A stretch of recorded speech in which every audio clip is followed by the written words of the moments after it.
Today I'm gonna platinum Dark Souls, one of the hardest video games ever made with a difficulty of 8 out of 10 on PSN profiles. I platinumed Elden Ring sometime last year and I said that for 1,000 subscribers I'd do Dark Souls, so here we are. We begin in this dark castle where we get our first 2 trophies for lighting a bonfire at the game's checkpoints and acquiring an Estus flask, the item you use for healing. After that we face the Asylum Demon, the first boss of the game. He's actually a pretty easy fight and I kill him first try. Following my victory, some crazy bird comes along and takes me to Lordrad, earning a trophy.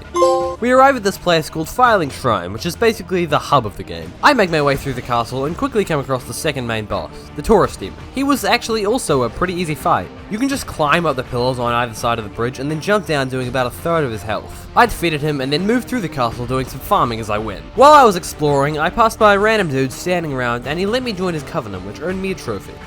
After joining that guy's extremist cult, I went to face the Bell Gargoyles. This boss was insanely difficult. I tried and tried, but I just couldn't do it. So I took the easy way out and summoned the NPCs to lair, and we absolutely destroyed them. I then went and rang the bell at the top of the tower, earning another trophy. After that, I got a bow and some arrows so I could get a super powerful weapon by shooting the tail off this dragon in Lordrad. I got the weapon and then used it to defeat the Capra demon who was placed in the worst boss arena ever made. I then went and rang the second bell. I got to it by killing this half lady, half spider. She also wears no clothes. The people at FromSoft are very strange. Anyway, I killed her and rang the bell, earning another trophy. Ringing both of the bells caused a new area, Sin's Fortress, to open up. Now, anyone who's ever played Dark Souls knows the horror of this area. It is so fucking terrible. There is a bunch of parkour style things where you have to dodge these axes coming from the roof while avoiding archers. It's just awful. I don't even want to talk about it. When we finally get through that, I fight the Iron Golem boss. I have killed thousands of your kind, Iron Golem. I killed the Iron Golem and a cutscene played where some birds came and kidnapped me. Oh shit. They took me to this place called Analondo, which earned me a trophy. After making my way through the city, I came to Orstein and Smo, the hardest boss fight in the entire game. This fight was absolutely insane. I tried over and over again, but I just couldn't do it. Since these videos take ages to make and I simply did not have the time or energy to continue, I summoned one of my friends in to help and we won. I then went to this lady and she gave me the Lord Vessel, which lets me fast travel between certain bonfires. Acquiring the Lord Vessel gave me a trophy. I also discovered another covenant, earning another trophy. After that, I left Analondo and went to speak to this guy at Filing Shrine. Huh? Who is this guy? Wait, what? What's going on?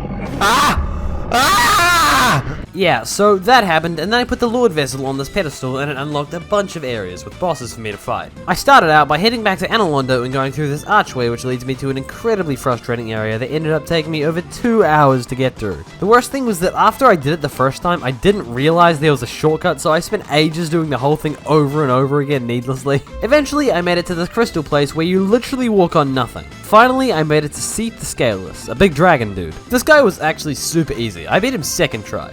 He's super fat and slow, so if you just stay behind him, you can hit him and he won't be able to turn fast enough to get you. Vanquishing him earned me a trophy. Following Seat's defeat, I headed back to Filing Shrine and then the Demon Ruins where I faced off with Ceaseless Discharge. It was a really easy boss. All you have to do is grab this armor at the end of the path, then the boss will chase you. If you just run to the exit, he will block you with his hand. And all you have to do is hit his hand a few times and then he will fall into the lava and die. I then moved on to Demon Fire Sage. He is literally just a reskin of the Asylum Demon from the start of the game. On my first try, I accidentally unequipped my weapon and I didn't know how to get it back, so I died. I went back though and it didn't take me too long. This area is kind of weird. The bosses are insanely close by. Right afterwards, I fought the Centipede Demon. This boss was super strange. He had me pinned down in a corner and I thought I was gonna die, but then all of a sudden, he just flew up and glitched out of the area. And a minute later, he died.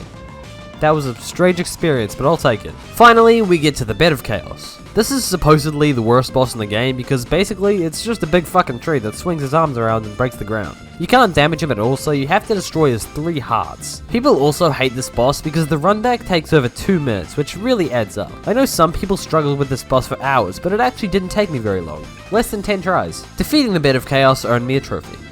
Afterwards, I realized that I missed joining a covenant, so I walked back to Filing Shrine and then went all the way to Quaelag's domain where I joined the Chaos Servant Covenant for another trophy. After that, I went to go and complete the Painted World area. To get there, I had to lie down in a nest, so a big bird would mistake me for her eggs and take me to Northern Undead Asylum, where I could find an item needed to get to the Painted World.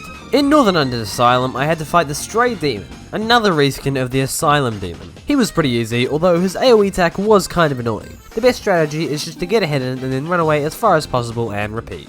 I defeated him and then headed to Analondo and entered this big painting to get to the Painted World of Iranius.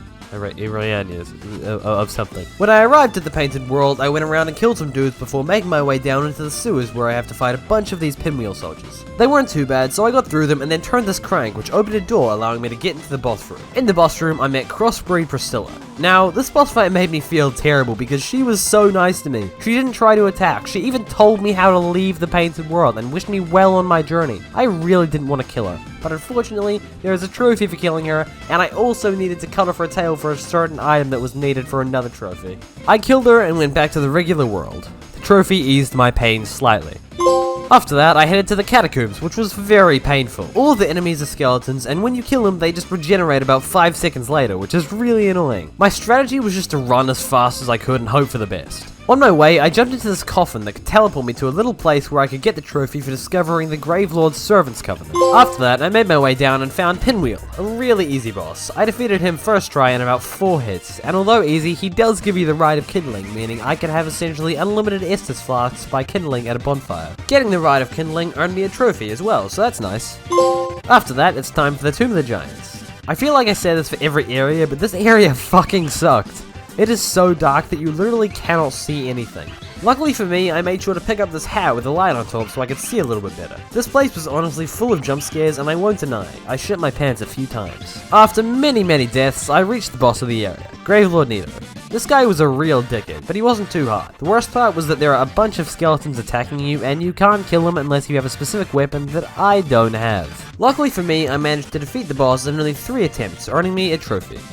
After that, I headed to this blacksmith dude in Undead Burg to upgrade my weapon and buy the Crest of Artorias. I then headed to a relatively early game area called Darkroot Garden, where I used the crest to open a door to the next boss. The next boss was the Grey Wolf Sith. He is actually almost exactly the same as the Red Wolf of Radagon from Elden Ring. Anyhow, I had to kill Sif to unlock a ring which would allow me to get to another boss which is required to beat the game. The boss was pretty easy, but since I'm an idiot, I died on my first try. I came back to try again and I defeated him with ease, earning the trophy Art of Abyss Walking.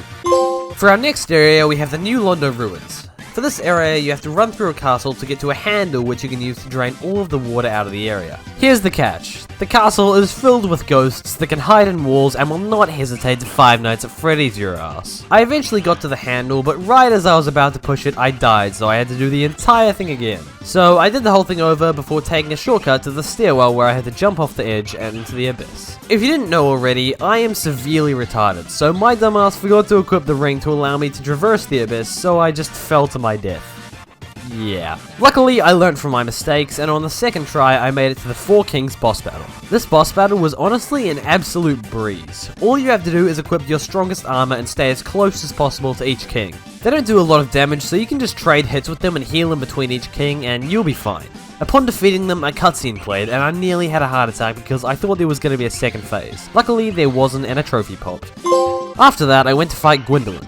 You don't have to fight them to beat the game, but there is a trophy for defeating them and discovering their covenant. Anyhow, I headed to the Catacombs to collect a certain ring I needed before warping to Analondo. After a leisurely stroll, I reached Gwindel and got the trophy for discovering the Dark Moon Covenant.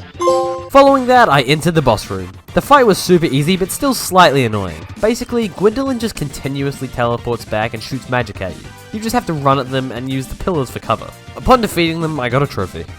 Now it's time for the final boss, Gwyn. To get to him, I had to offer some souls to the Lord Vessel so a door could open to the kiln of the First Flame. The boss room is just a few minutes of running away, and it's pretty easy to get to. There are 5 or 6 Black Knights in the way, but you can just roll past them all without taking a hit. When you get to the boss, you were just thrown straight into it, no cutscene or anything. This boss fight was honestly pretty easy. He doesn't have many moves, so once you learn them, you're home free. The hardest part was that there is only one move that you can actually heal on without being beaten to a pulp. Anyhow, I beat the boss and then lit the bonfire, achieving the Link to the Fire ending and earning a trophy. Now it's time to play through the entire game again. It's a lot easier this time though because I get to keep all of my gear and stuff. This time around I got all the collectibles, miracles, weapons, etc. along with discovering any covenants I missed. I just want to say, it was super satisfying to just demolish the first boss in 4 hits. Anyhow, I'm not going to walk you through the entire playthrough again, so let's just do some tallies. In total, I got 4 more trophies for discovering various covenants. In the game, there are a bunch of trophies for maxing out certain weapons through various types of reinforcement. In total, this got me 10 trophies. To get 100% completion, you also have to collect all pyromancies, miracles, and sorceries for 3 more trophies. After that, I went ahead and finished off my second playthrough, this time choosing the other ending, which was in my opinion way cooler. Doing this earned me a trophy. Finally, I had to start a third playthrough and defeat a couple of bosses to get a few weapons for the trophy Knight's Honor. Shortly after, the final achievement popped. It's finally done, the Dark Souls Platinum. My god, that took a long time. There is the Platinum for Dark Souls. It is a pretty epic game, but it is also incredibly frustrating. Anyhow, Dark Souls 2 at 10k, so subscribe and watch this video where I Platinum Mafia.